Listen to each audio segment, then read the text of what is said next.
दुनिया भर में जिस तरीके से युद्ध का माहौल बना हुआ है, एक तरफ ईरान और इजराइल का युद्ध चल रहा है, दूसरी तरफ रशिया और यूक्रेन का चल रहा है। थोड़ा सा मिडिल ईस्ट में और टेंशन्स बढ़ते जा रही है, लेकिन सबसे ज़्यादा इम्पैक्ट जो भारत को हो रहा है या फिर अन्य देशों को भी हो रहा है, वो हो रहा है ईरान और इजराइल के वॉर से। क्योंकि ईरान के पास में जो कुकिंग गैस है, जो भारत 60% आयात करता है, वहाँ पे ईरान ने थोड़ा सा स्टे लगा दिया है। इसी के ऊपर में कुकिंग गैस को लेकर तमाम भ्रांतियां फैल रही है कि किस तरीके से कुकिंग गैस का सप्लाई कम हो रहा है, जिस वजह से लोगों में अफरा तफरी मची हुई है। इसी विषय पर बात करने के लिए हमारे साथ में नागपुर भाजपा अध्यक्ष दयाशंकर तिवारी मौजूद है। इनसे बात करते हैं, तमाम सवालात के जवाब लेते हैं कि किस तरीके से जो भ्रांति फैलाई जा रही है और कांग्रेस ने जो आज आंदोलन किया है कुकिंग गैस को लेकर, उसके ऊपर में इनकी क्या राय है। सर, जिस तरीके से अभी हम देख रहे हैं ईरान इजराइल वॉर में कई सारे देशों को इसका प्रॉब्लम्स फेस करने पड़ रहे हैं, कुकिंग गैस हो, नेचुरल गैस हो या ऑयल हो, उसको लेकर भारत में भी थोड़ा सा असमंजस की स्थिति नज़र आ रही है। विश्व में जो गैस उत्पादक देश है, वहाँ पर युद्धजन्य स्थिति होने के कारण पूरे विश्व में इस प्रकार का संकट है। लेकिन विश्व के किसी भी राष्ट्र में आप ये नहीं देखेंगे कि वहाँ की विरोधी पार्टी सड़क पे उतर करके आंदोलन कर रही है। भारत ही ऐसा दुर्भाग्यशाली है कि जिसको ऐसा विपक्ष प्राप्त हुआ है जो राष्ट्रीय संवेदना के विषय में राष्ट्र के साथ खड़े ना होते हुए जनता में विद्रोह की भाषा उत्पन्न करने की कोशिश करता है करके। मुझे अच्छे से याद है, कांग्रेस के ज़माने में हम सिलेंडर का नंबर लगाते थे, महीना भर गैस नहीं आती थी। आपको नया नंबर लगाओ तो कितने दिन बाद आपको कनेक्शन मिलेगा ये पता नहीं रहता था। आज वही कांग्रेस वाले 2 दिन 4 दिन 5 दिन अगर गैस नहीं आ रही है तो आंदोलन करने के लिए बैठे हुए हैं। भारत और भारत का नेतृत्व तो अपने आप में सक्षम है। इस विपरीत परिस्थिति में भी संयम के साथ में समाधान निकालने की दिशा में वो कार्य कर रहा है। ये तो निश्चित है कि भारत एलपीजी का निर्माता देश नहीं है। जब हम एलपीजी के निर्माता देश नहीं है तो हम किसी दूसरे पर अवलंबित है, और अगर हम किसी दूसरे पर अवलंबित है तो हम सड़क पर आंदोलन करने से वहाँ का युद्ध रुकने वाला है क्या? हम लोगों में यह जानकारी प्रेषित करें कि ऐसी अवस्था के समय में हम गैस कम खर्च हो इस दिशा में कैसे काम कर सकते हैं वो देखें। हम पर्यायी संसाधनों पर भी ध्यान दें। इन सारी चीज़ों को राष्ट्र के साथ खड़ा रहने के लिए जन जागृति करने की आवश्यकता है।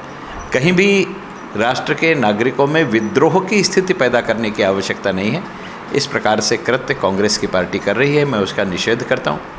माननीय प्रधानमंत्री जी ने कल स्पष्टता के साथ में कहा है कि अगर कोई भी व्यक्ति इस प्रकार की भ्रांति फैला रहा है कि भारत में गैस का स्टॉक नहीं, तो उनके ऊपर कार्रवाई की जाएगी करके।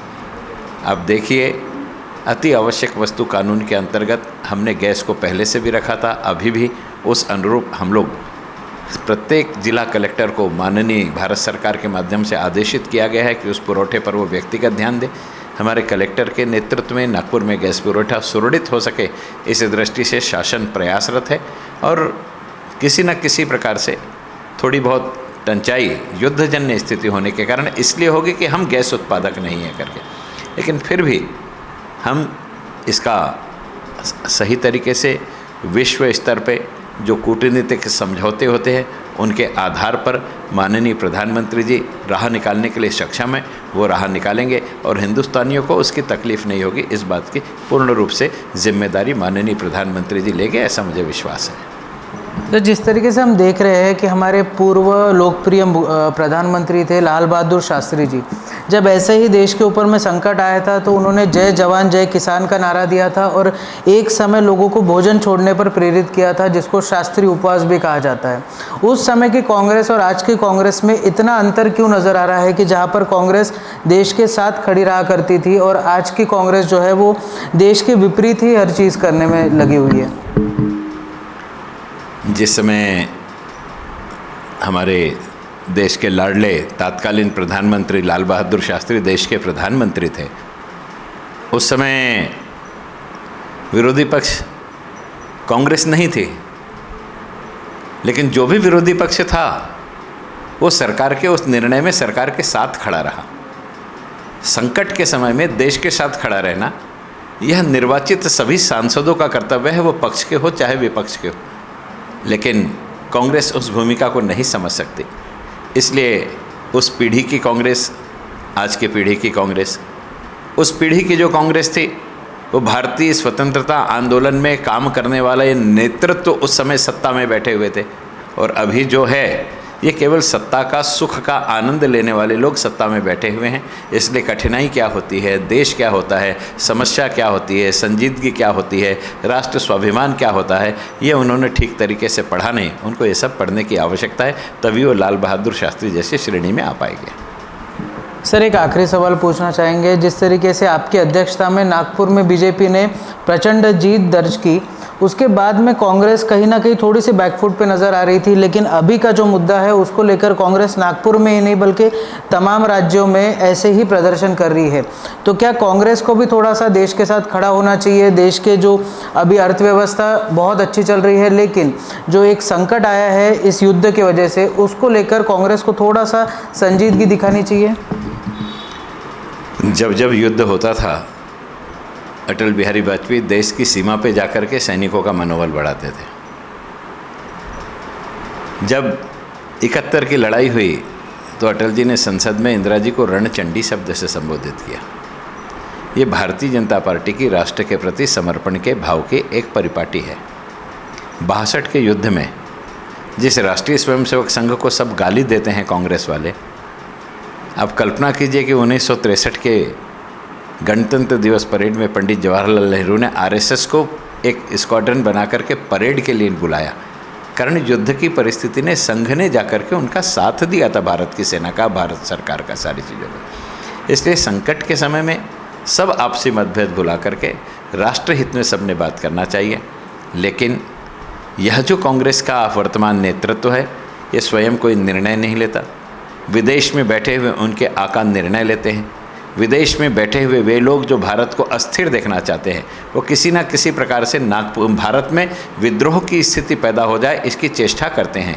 इसीलिए सम्माननीय विरोधी पक्ष नेता का जो बयान होता है वो इसी प्रकार से रहता है कि लोगों को दिग्भ्रमित करके सरकार के विरोध में कैसे खड़ा किया जा सके, और यह आंदोलन भी उसी का एक परिचायक है। तो ये थे नागपुर भाजपा अध्यक्ष दयाशंकर तिवारी, जिस तरीके से प्रखर रूप से अपनी बात रखने के लिए जाने जाते हैं। इन्होंने कहा कि देश को एकजुट रहना चाहिए। निश्चित तौर पे एलपीजी गैस का थोड़ा सा समस्या आ सकता है, क्योंकि भारत आयात करता है, कभी भी यहाँ पे प्रोड्यूस नहीं करता है, उस वजह से भी कई सारी चीज़ें आ सकती है, लेकिन उसका अल्टरनेटिव ढूंढना। साथ ही साथ में प्रधानमंत्री मोदी की बात करते हुए यहाँ पे इन्होंने कहा कि किस तरीके से प्रधानमंत्री मोदी भी सजग है और वो देशवासियों को कोई भी तकलीफ होने नहीं देंगे।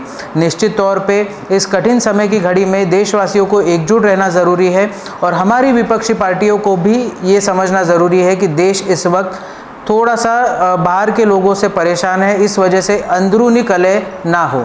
अब देखना ये दिलचस्प है कि क्या विपक्ष हमारे देश वालों के साथ खड़ा है, या फिर विपक्ष आने वाले समय में ऐसे ही आंदोलन करके देश को अस्थिर करने में लगा हुआ रहेगा। वीडियो जर्नलिस्ट प्रवीण सूर्यवंशी के साथ मैं शांतनु अग्रवाल, महान्यूज़ 7 नागपुर।